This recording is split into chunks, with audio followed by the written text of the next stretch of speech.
It's 8:56 in the morning on the 14th of January 2022 in Beijing. Good morning. Oh, well, good evening here. This Good evening is from East. 7:56 East Coast, United States. Great. Yeah. It's the MTT news of the week.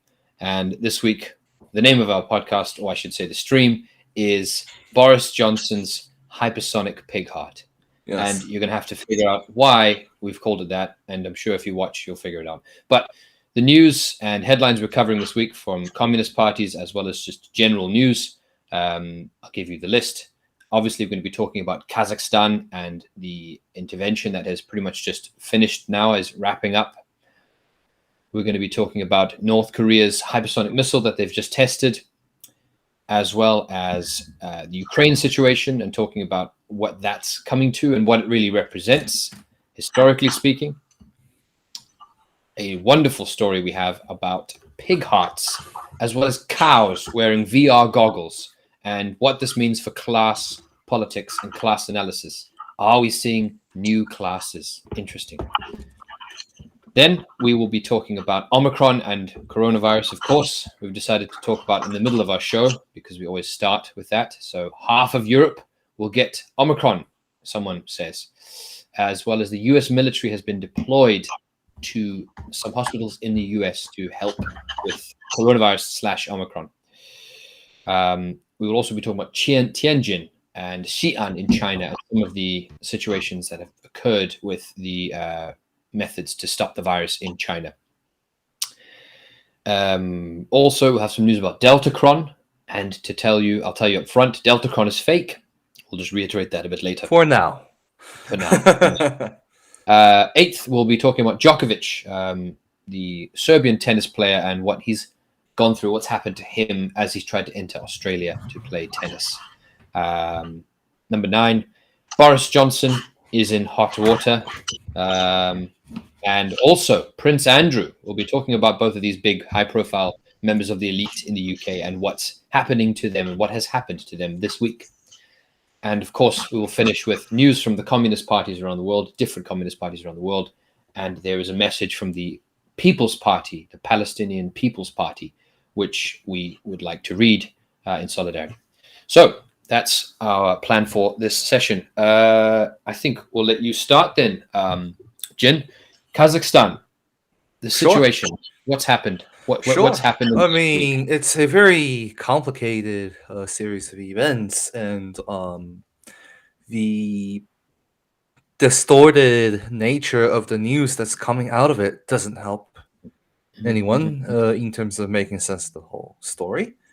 But I personally have been keeping track of the whole event last week. And from what we're able to gather on the internet using various search engines, the chronological event, because now it has officially the chaos has subsided and the whole thing is over. So now we can say definitively what the chronology of the event was like.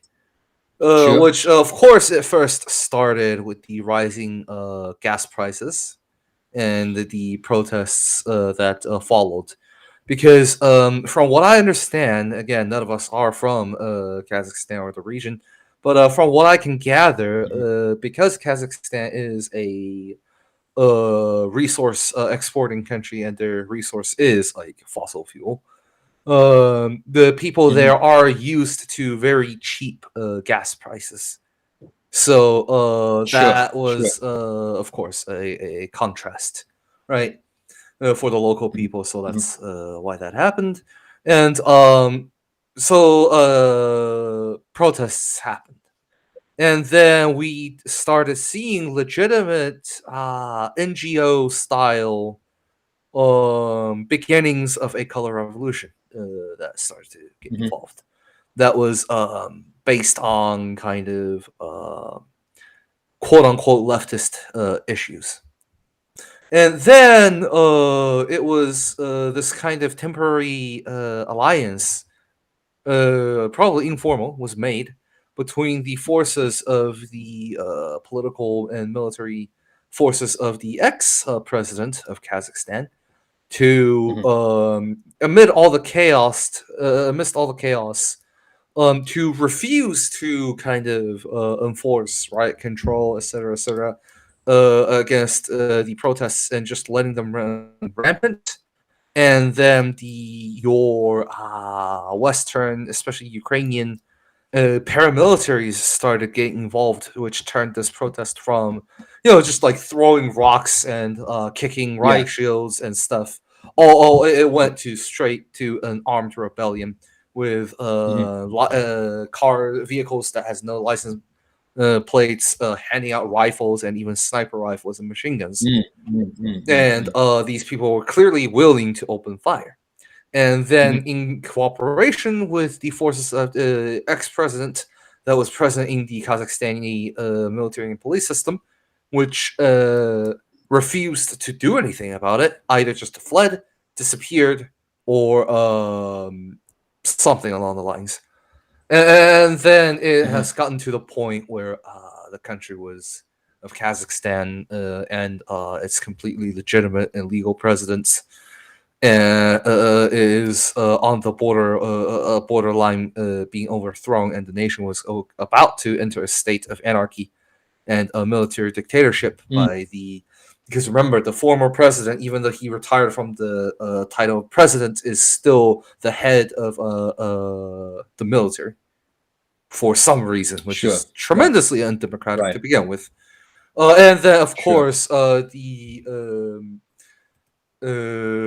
current president activated the protocols of what's called the Collective Security Treaty Organization, which is the organization of all the former Soviet states, besides Ukraine, I believe, that banded together for the sake of security. And if the president of the nation calls for it, and then it is legally it's written in legal contract. That all the member nations will send military forces to help.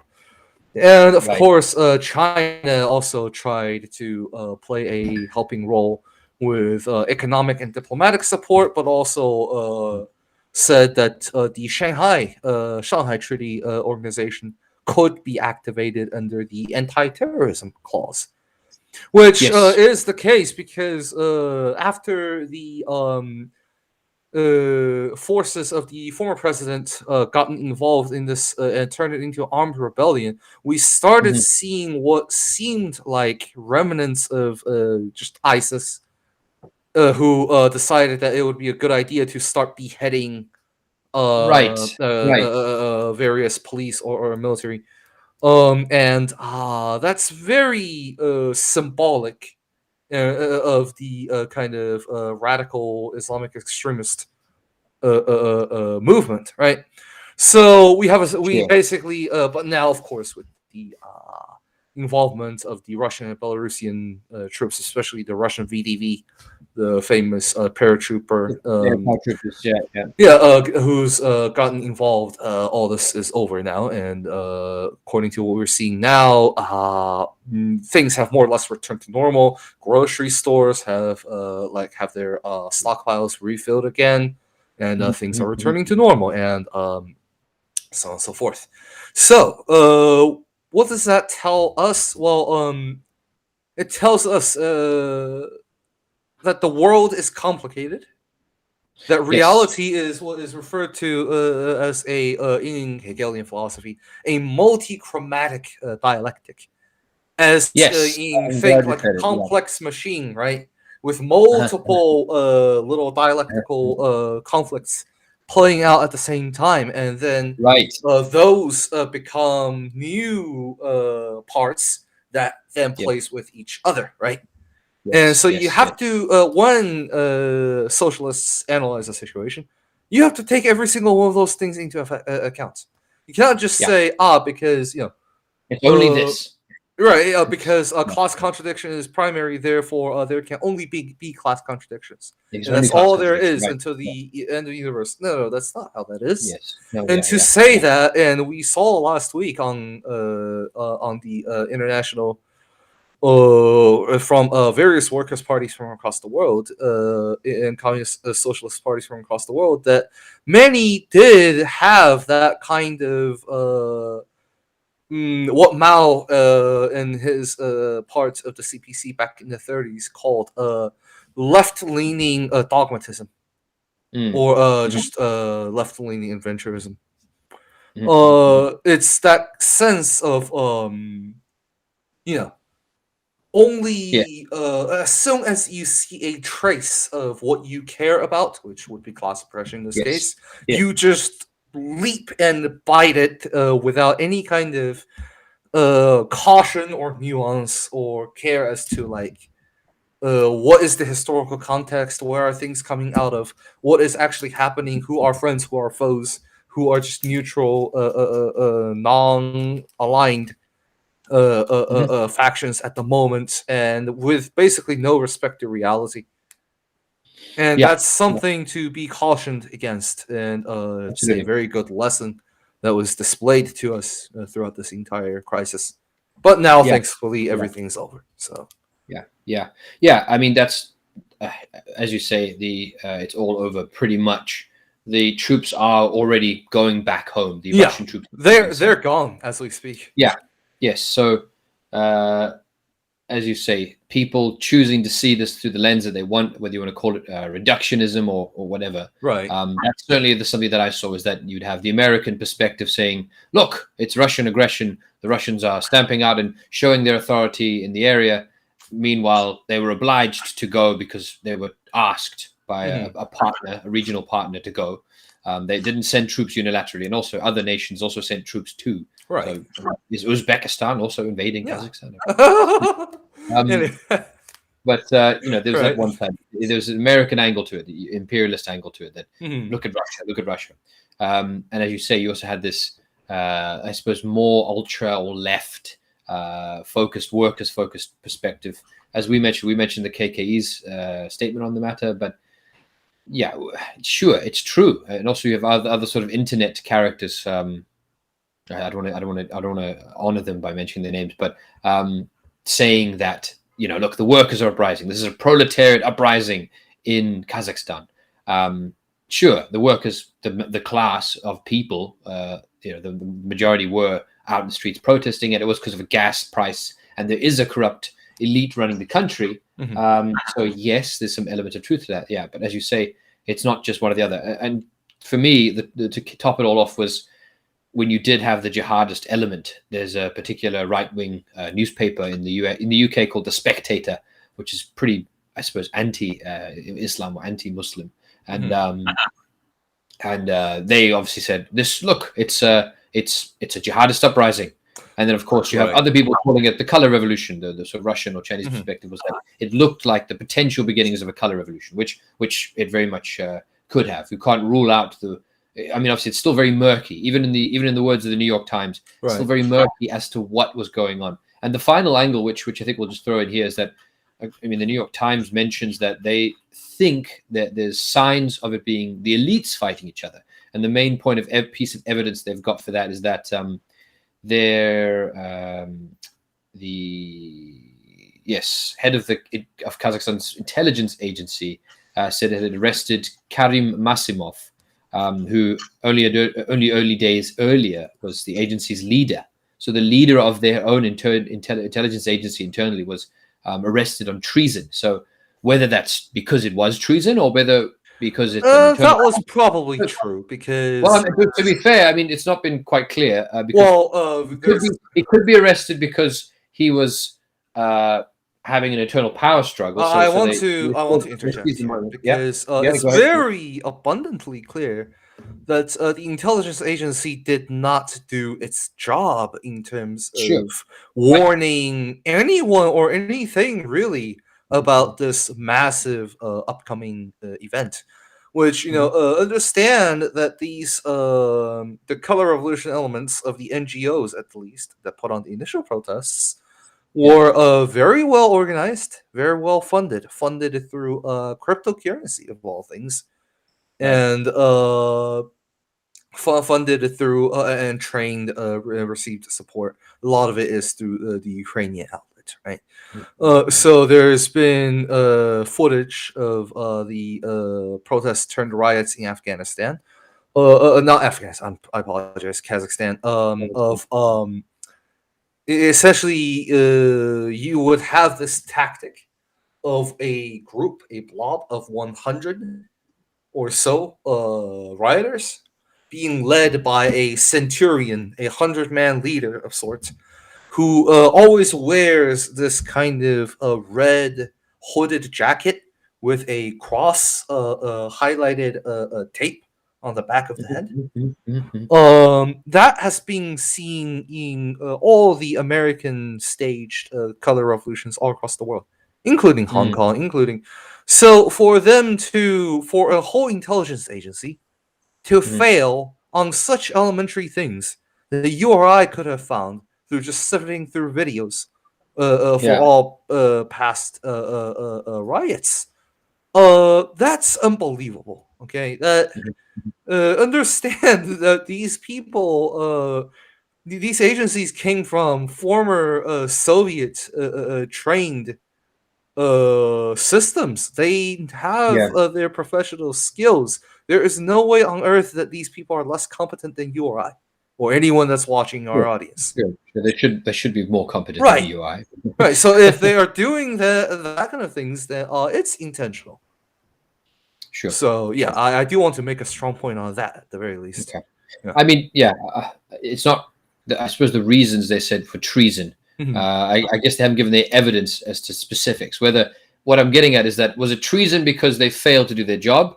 Was it treason because they were acting with foreign agencies and it was a color revolution? Or is it treason because of an internal dispute amongst the ruling elite? So was it them cleaning house? So I'm just saying that there's treason, and I agree. What your account of failing is certainly the case. I mean, they did fail to stop, a riot or protest movement from burning all of these like really important buildings. So think of January 6th on times 10. This is kind of the scale of failure that we're talking about. But let's move on to North Korean hypersonic missiles. Short statement. I guess I'll read it. It's from the Workers' Party of Korea, and it's talking about the distinguished feat of the Workers' Party in history of leading Juche-based defense industry. So January 12th, Kim Jong-un, General Secretary of the Workers' Party of Korea and President of the State Affairs of the Democratic People's Republic of Korea, watched the test fire of hypersonic missiles conducted by the Academy of Defense Science on Tuesday. He was accompanied by Jo Yong-won, member of the Presidium of the Political Bureau and Secretary for Organizational Affairs of the WPK Central Committee, vice directors of the departments concerned of the party Central Committee, and leading officials in the sector of the National Defense Science. The 8th WPK Congress set forth a strategic task of developing the hypersonic missile sector on a preferential basis for the sector of the national defense scientific research in order to bolster up the country's war deterrent, and the party Central Committee has powerfully led the whole course of developing the hypersonic weapon system for implementing the task.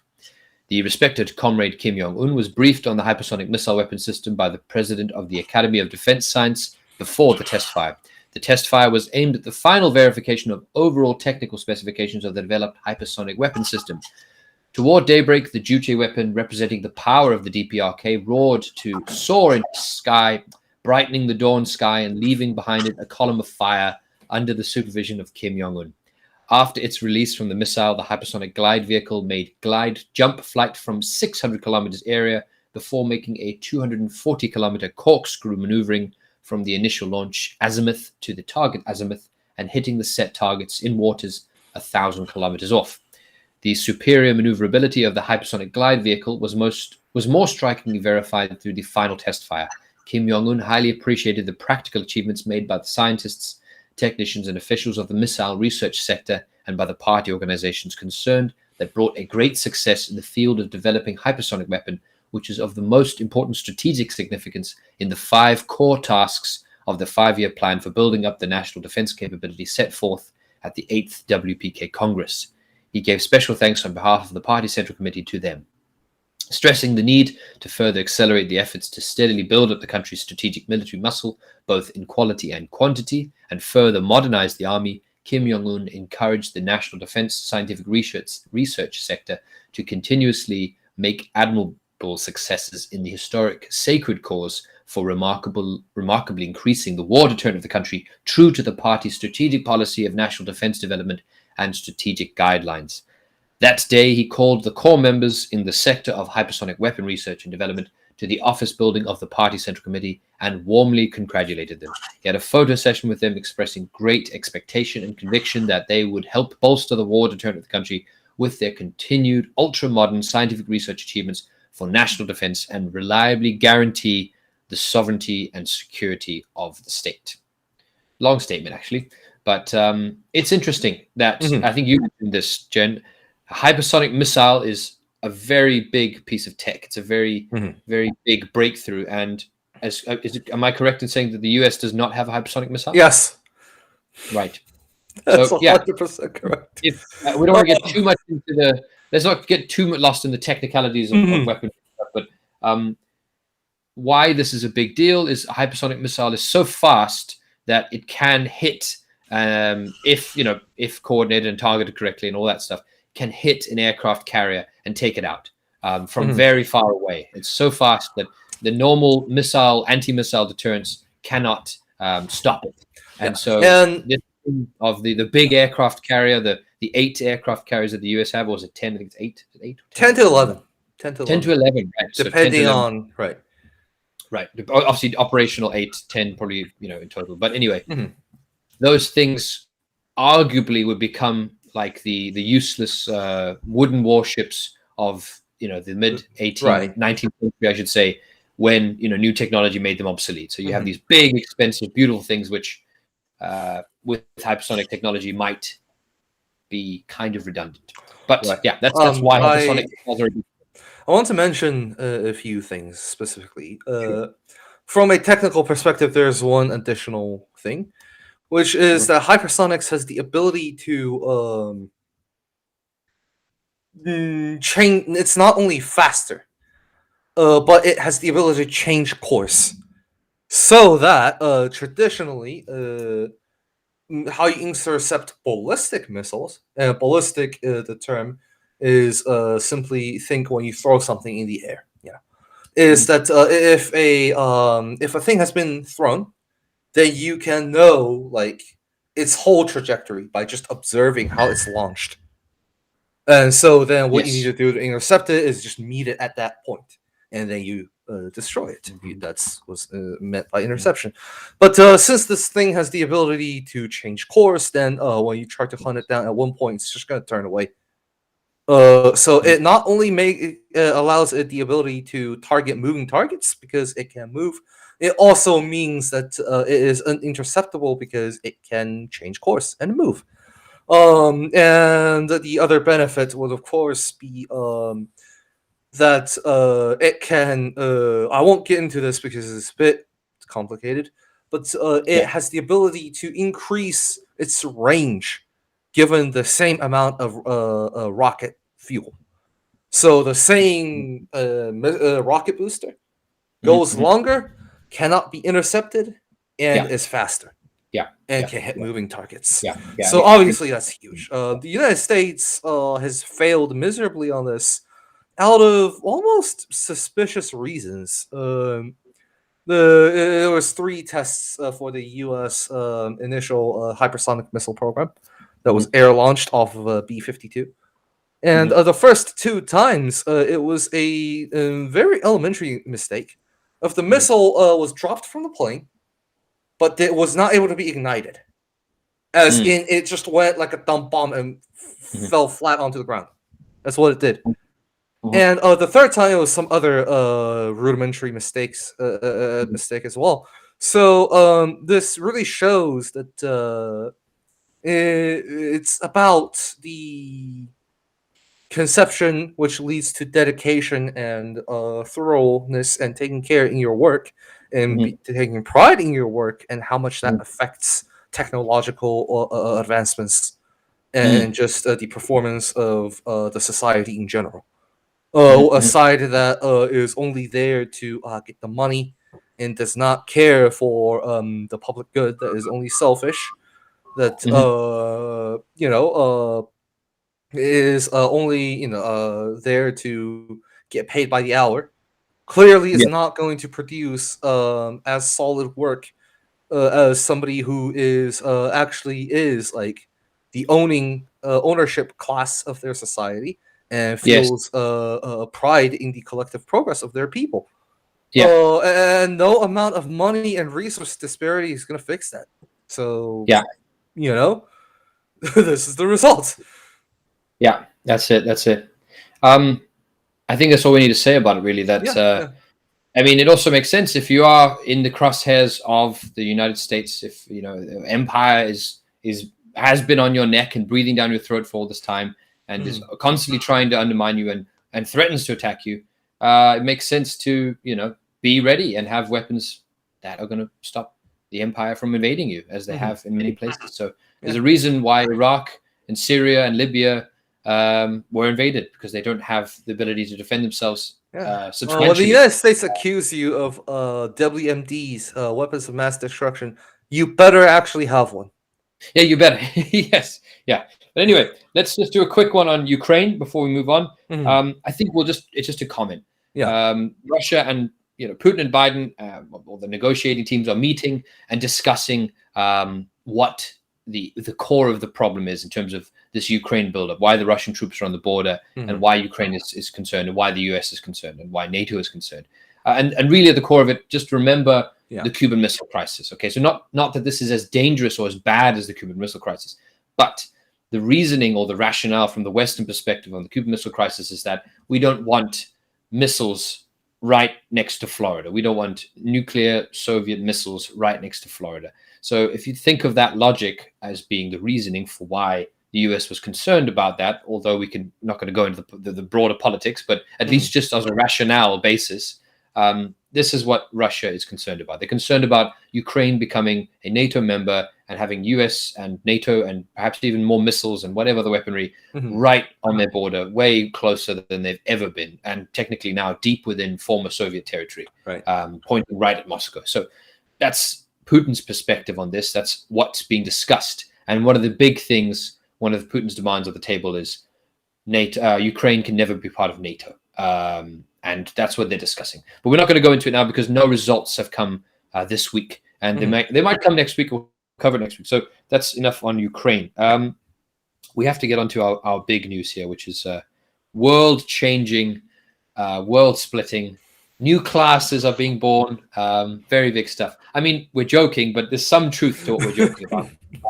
So there's a man who's going to die in hospital, and he was given the opportunity to test out a pig heart, human pig hybrid. It had some human genes in it, but ultimately it was a pig heart, taken from a pig, of course, and put into his body and transplanted, and now it worked. He's alive with a pig heart.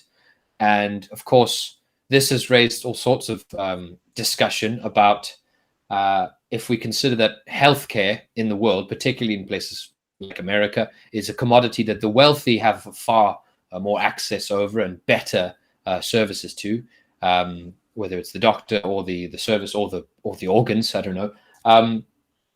If we now consider that, who knows, 5 or 10 or 15 years from now, that we could have these pigs with human genes in them, and rich people could be paying for a flock or herd of cows or pigs or whatever. Let's just say pigs for now.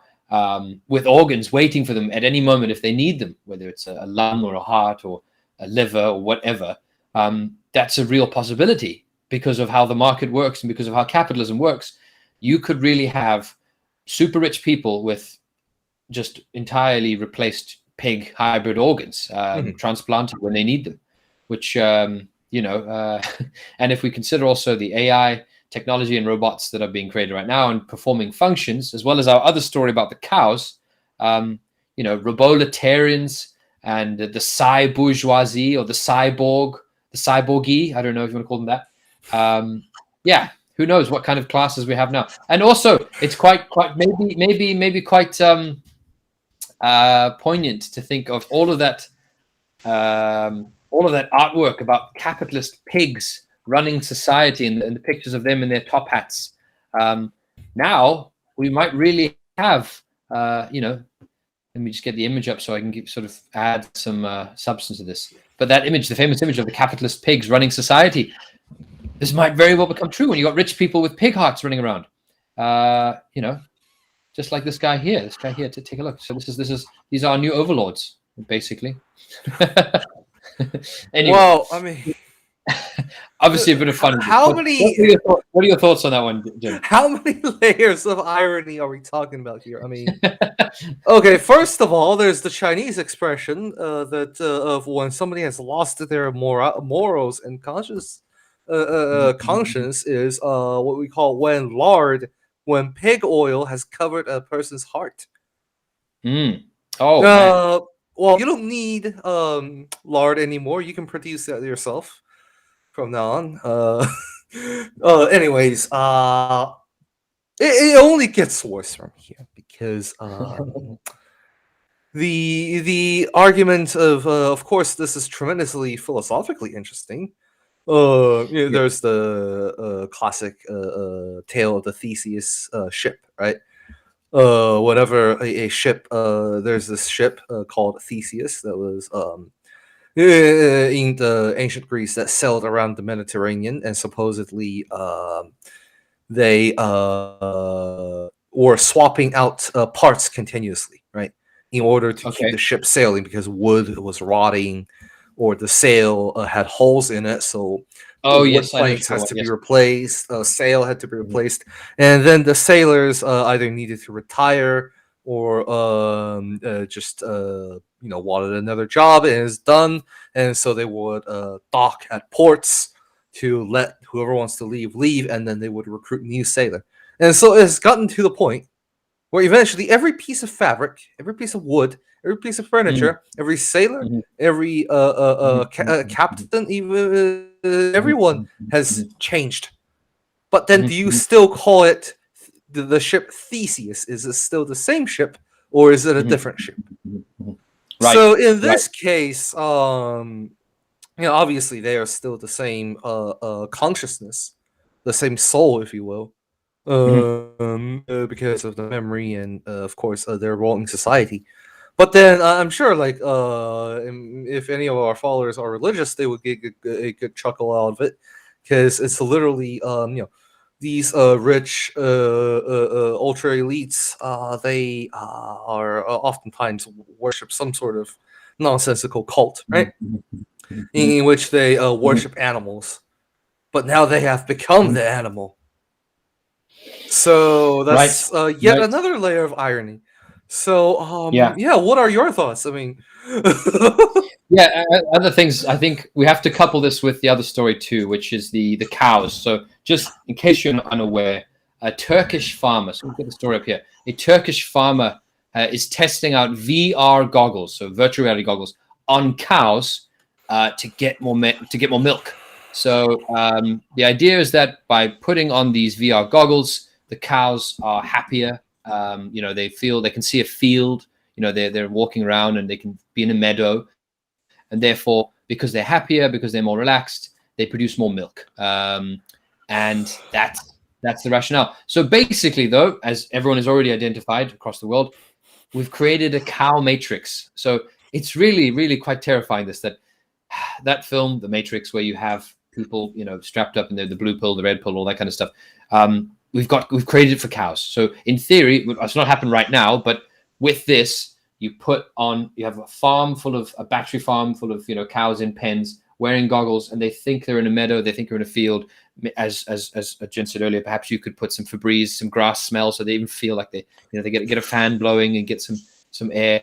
And then the cows think they're there, and maybe the cows' goggles come off, and then they see that they're in this hellish facility being literally being milked. Endlessly while they live in their stupefied existence of a fake field. That's the Matrix. That's pretty much the Matrix for cows. Which, I mean, yes, we can talk about this. I mean, well, are the cows living better lives because they're VR goggles? I guess they are objectively happier. So sure, but is that really is that enough should we really consider about battery farming and general animal products and whatnot? But I also, just one quick one, coming back to the pig hearts. Not that I want to trash talk vegans, but if you are a vegan and you don't believe in animal products or products made from animals or with animal, if you start having workers who are, have replaced organs, pig heart or maybe whatever other organ, is that now an animal product or is that a human product? And if you eat bacon with a pig heart, is that cannibalism or not? So many philosophical questions. But anyway, this is just a bit of fun.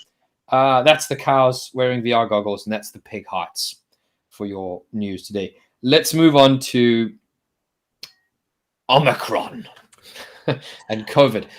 We'll start with that quick one. Deltacron, not real. Yes, right? It was reported originally out of Cyprus, and they have now pretty much confirmed that it was due to both samples being contaminated, as in you've tested a whole bunch of people with Delta, and the container still had some Delta strings in it, and you also had new Omicron samples into it from patients, and you sent it into the machine. And there are also statistical errors in the computation that was needed to identify which string is what. Though experts do say that just because this time it was fake doesn't mean that in the future Deltacron or Omelta, Deltamicron is impossible. It does not mean that it's impossible in the future. It's just that this time it was a false reporting by the whatever scientific and medical agencies of Cyprus there is. Okay. And then I think the big news for Omicron for everyone is we've got, I think the biggest story is the fact that one of the let me get the name up now, but basically it has been stated by a real string. You dropped your clipboard, didn't you? I dropped my pen. It's a real string. Not the notebook, just the pen this time. Anyway,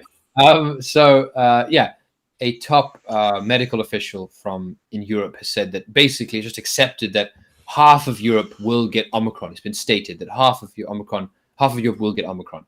They've just said it as a fact, which is pretty, I don't know, quite a surrenderist, or I guess he's not being he's just being reflecting reality.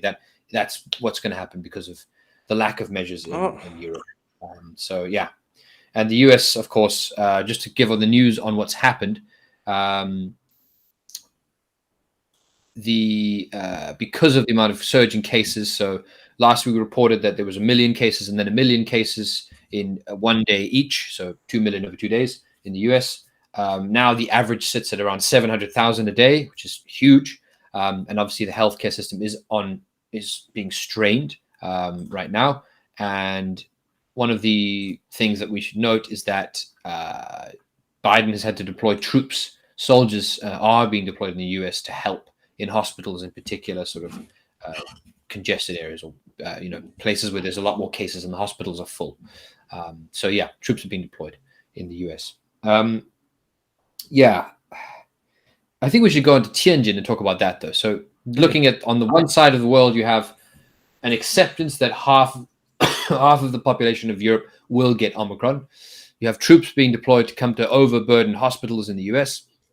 And then in China, it was reported, Tianjin, which is right next to Beijing, a port city, they had a handful of cases. I think it was less than 50.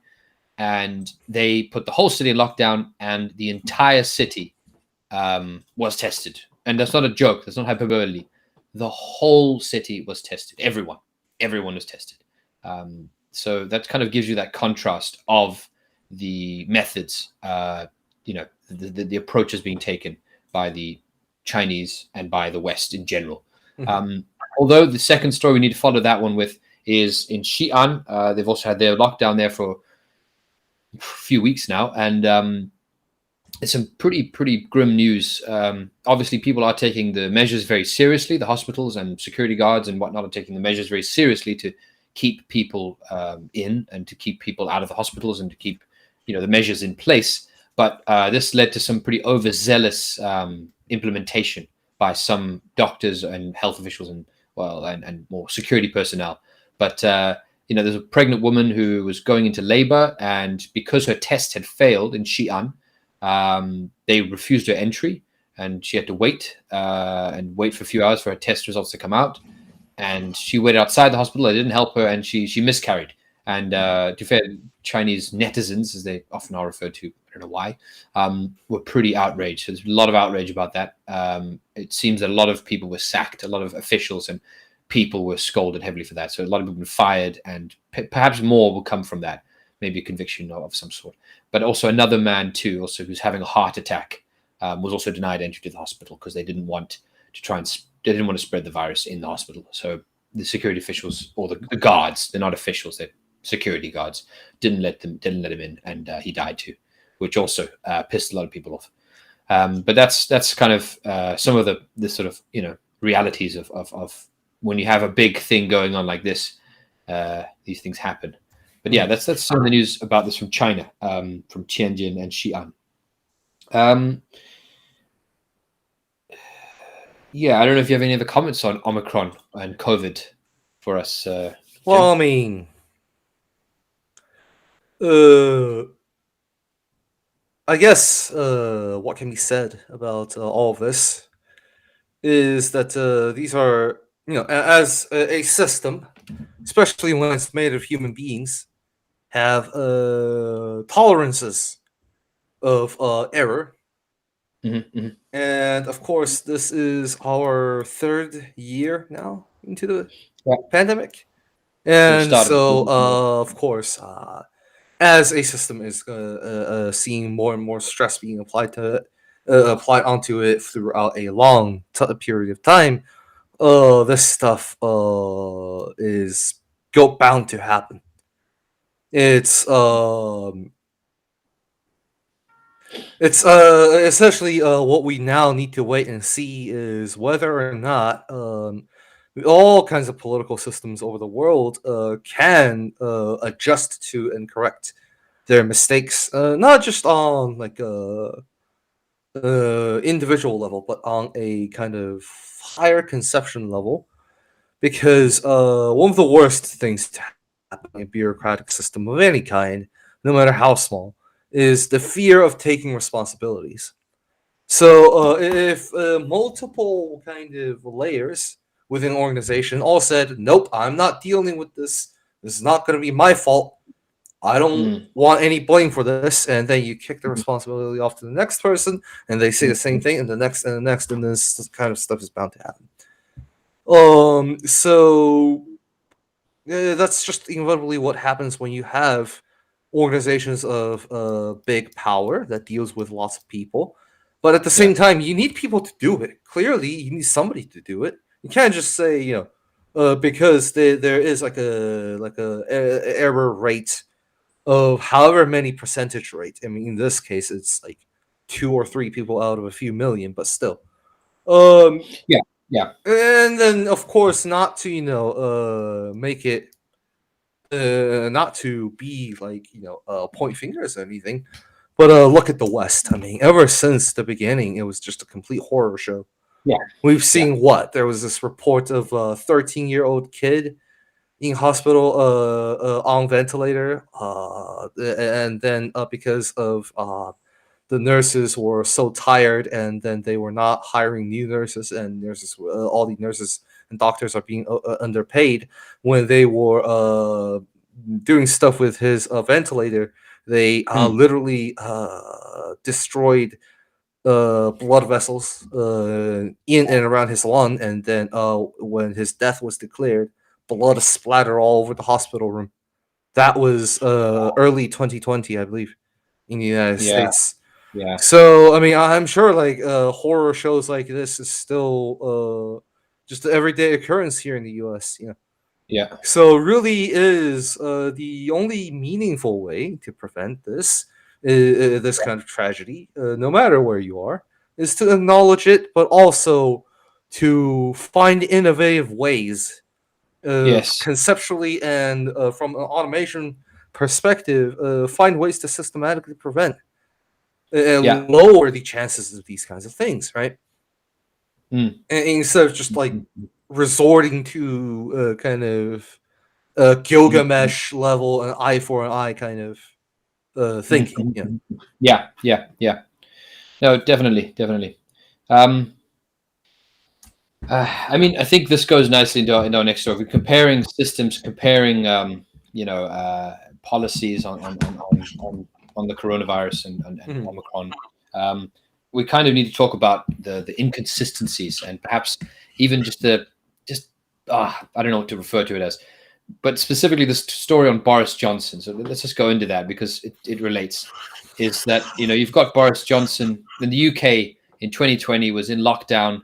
Everyone is at home. If you went outside, you can only be a meter away from someone else and only one other person. And in the meantime, in number 10, back at the ranch, you had the guys in number 10, Downing Street, the government head building, or meeting room, I guess, or house, you should call it. It's equivalent of the White House, having drinks parties. And this is not the first one. There was already some controversy back in December about some of the aides joking about, is it cheese? Is it a business meeting with cheese and wine? Ha ha ha ha, sort of laughing. But in reality, there was more than that. And Boris Johnson had to give he had to speak in Parliament and answer questions about whether he attended. There was a garden party during the most severe lockdown, and there were drinks, and he was asked whether he attended, and he did, and he knew about it, and he was there for at least half an hour. But it was pretty. If you want to go and see him grovel, it's a pretty brutal, piece of thing to watch. Is to see him. The house is full. The entire Parliament is full, and from both sides there's heckling. And Boris Johnson's always been known as quite the showman, and be quite a let's say put of bluster and confidence. But he's really it's probably one of the lowest moments that he's ever had public showing, and it's a sort of brutal, not brutal. I mean, well, rightfully, harsh sort of moment for him. But nonetheless, coming back to the whole Omicron thing, yeah. So you had every person in the country supposedly having to follow these rules, and the people making the rules weren't following them. This idea of the elite, one set of rules for the elite, and a different set of rules for us commoners, for the normal person, right? So that's really what's ringing through here in terms of people's perspective on it. Which also, if we kind of roll into what's happened with Djokovic, this idea of one rule for us and another rule for everyone else. So if you have been following another big piece of news, not particularly geopolitics or class politics, but the Serbian tennis player Novak Djokovic tried to go to Australia to play in the Australian Open, and basically there was an issue whether he was actually allowed to, whether he had been vaccinated. He hasn't been vaccinated, that's the problem, and whether he was exempt for whatever reason based on the Australian laws. And initially they were going to reject his claim, and people were going celebrating because this was proof that there isn't one set of rules for the elite. Sure. Anyway, so he has actually, his lawyers went to court, and now they are still potentially going to deport him, because at the end of the day, it's still Australia, it's still their country, and the Minister of Immigration, I assume, still has the final say. But I think the piece of this, which I think a lot of people did pick up on, was that while he was in limbo of whether he was going to be deported or not, or whether was that he stayed in a hotel, and it kind of really raised the profile of who else was in that hotel. And the other people in that hotel are these asylum seekers, who a lot of them have been there for over a year. They used to be held in these centres out on some islands in the north, to the north of Australia, but they've been there for over a year. Some of them are very young, and they were also in that hospital. So the idea of one rule for us and one rule for them also again came up again, sort of the idea of the elite side by side with the bottom of the world in terms of hierarchy, not sort of character. But which I think was quite embarrassing for the Australians. I'd like to mention some stuff about basically, I personally jokingly refer to this kind of phenomenons as one country, two systems. Because, Okay. that's a joke that they throw at China, so it's only fair. Now, essentially, regarding COVID, especially, it's this idea that one, of course, they see themselves as the masters, and then they see the reason that is we see that kind of stuff in the United States and UK as well. Is because they see themselves as the masters and everyone else as their slaves, and they see Omicron or just COVID in general, or any kind of a plague or any public crises as a kind of how we would see when there is an outbreak amongst livestock in a farm. That's what that's the ruling class mindset. So of course they don't think that rules should be applied to them. In the United States, there was the same thing. Governors of states that were pro lockdown, pro quarantine, and etc. Were all vacationing in Florida when the whatever actual quarantine measures were actually enforced over at their home states.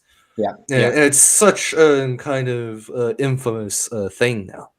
And why they don't, the elites also don't care about catching COVID potentially, is because they have the best medical treatments available to them in the world. If we remember back to Trump, he got infected, right? How many days until did it take until he recovered? 3. Whopping days, right? 3 days, 72 hours, and he recovered. So, all conspiracy theories aside, if that treatment is available for him, then why is it not available for all the struggling Americans that's near death, right? As we speak.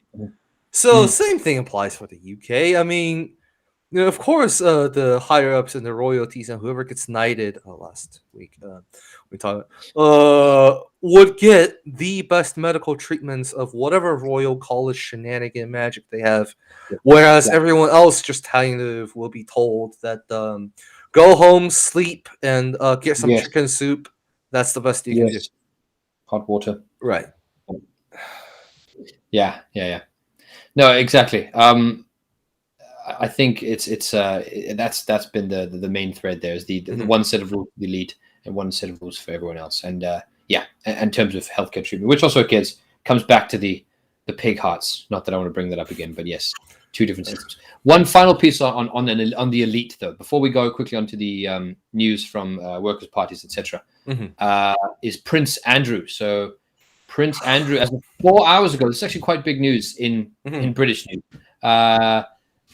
Just in case you don't know, Prince Andrew, this guy here, is the Queen's other son, not Charles, and he has lost. He's been told to return all of his military titles and royal patronages,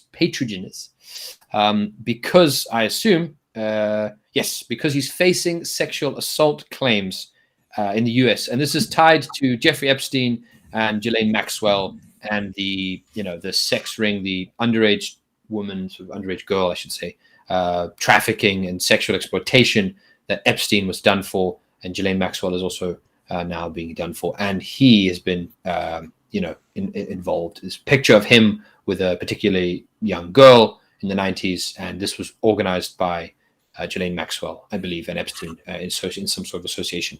But yes, pretty big news for him, pretty damning from the royal. Perhaps we could say the royal family is doing some damage control, trying to distance themselves from there. But let's not go into that too much. I'm sure more of that will come along as that trial goes out, which it will in the US. It's a civil trial, I believe.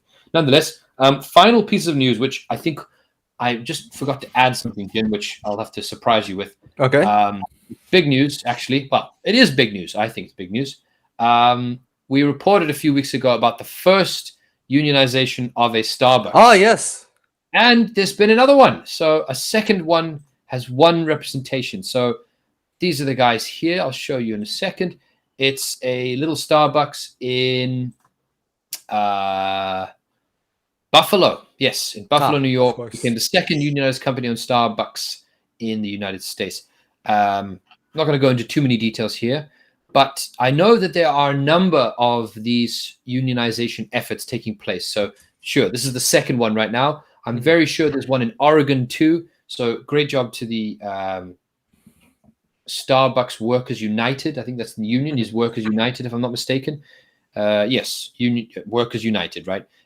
Great job to them to unionizing the Starbucks employees. Yeah, good luck to them, and hopefully they can win some more and unionize and become organized workers and have some solidarity, which is great for them. So now, well slight done. Comment: if here in Ohio, if they can raise their wage to $10 an hour, and to actually care about workplace safety, I might actually apply for a job again. But no, it was terrible. Okay, yeah, no, Yeah. you mentioned before the minimum wage, $8 per hour. $8.37, 2 cents above the minimum wage. You could buy 2 coffees an hour. That's great. It's really good. Great. I don't know. I'm assuming that it's $4 for a Starbucks coffee. I don't know what it is. Yeah, that's around right. Yeah, something like that. Okay, yeah. Depending on the size, depending how much. Exactly, the large size should be 4. Yeah. Okay, yeah. But who drinks small size anyways? I mean, it's all about the caffeine rush. Well, you mean venti, right? Grande, yes. venti. I don't know. Yes. Okay. enough advertising for Starbucks, though. Okay, so last bit of news, last bit of things we're going to cover is, of course, the news from CPs around the world. A lot of the messages, a lot of the stuff that was mentioned by communist parties was in relation to Kazakhstan. So there's a couple of messages from the Workers' Party of Ireland about that. There was also apparently an assassination of a Communist Party member of the Venezuelan CP. So there's been messages about that. We haven't got time to go into it. Perhaps we can cover it next week. Sure. But the main message I want to read to you, a short one here. This is from the Palestinian People's Party, an appeal for solidarity. So it says, to the communists and worker parties, to the progressive, democratic, and peace-loving forces, to the human rights organizations. The Palestinian People's Party appeals to all progressive democratic forces and human rights organizations to express their solidarity with the Palestinian prisoners in Israeli jails. More than 4,600 Palestinians, among them 34 women, 160 children, 500 administrative detainees, and 9 members of the Legislative Council are in Israeli jails. They are passing through a very difficult situation, especially those who are in hunger strike.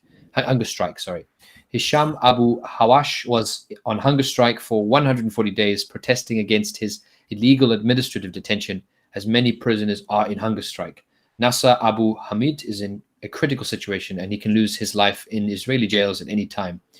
We believe that the international community must fulfill its obligation to pressure the Israeli occupation authorities to ensure response to the just demands of the hunger strikes and their release, and to break the silence about the escalation of the occupation's violations of international human rights standards and rules of international humanitarian law, and to oblige the occupation authorities to respect international law and the provisions of the Geneva Conventions.